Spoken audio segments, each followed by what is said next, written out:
ભાવનગર જિલ્લાના ઘોઘા તાલુકામાં આવેલા પીપળિયા પુલ નજીકથી ભાવનગર એલસીબી પોલીસે બકરા ચોરીના મામલે મહત્વપૂર્ણ કાર્યવાહી હાથ ધરી હોવાની ઘટના સામે આવી છે.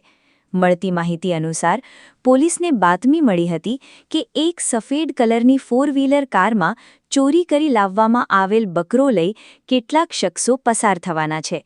જેના આધારે એલસીબીની ટીમ દ્વારા પીપળિયા પુલ નજીક વોચ ગોઠવી તપાસ હાથ ધરવામાં આવી હતી. રેડ દરમિયાન પોલીસે શંકાસ્પદ સફેદ કલરની ફોર વ્હીલર કારને અટકાવી તેની તપાસ કરતા કારમાંથી એક બકરો મળી આવ્યો હતો. પોલીસે વધુ પૂછપરછ કરતા બકરો ચોરી કરી લાવવામાં આવ્યો હોવાની વિગતો સામે આવી હતી.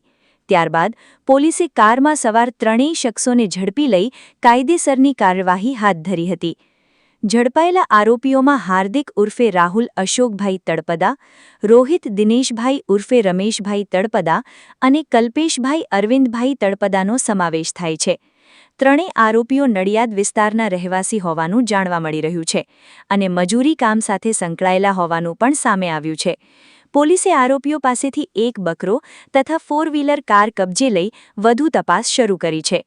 બકરો ક્યાંથી ચોરી કરવામાં આવ્યો હતો તેમજ આ ઘટનામાં અન્ય કોઈ વ્યક્તિ સંડોવાયેલ છે કે નહીં તે દિશામાં પણ પોલીસે તપાસનો ધમધમાટ શરૂ કર્યો છે. સમગ્ર ઘટનાને લઈ વિસ્તારમાં ચર્ચાનો માહોલ સર્જાયો હતો.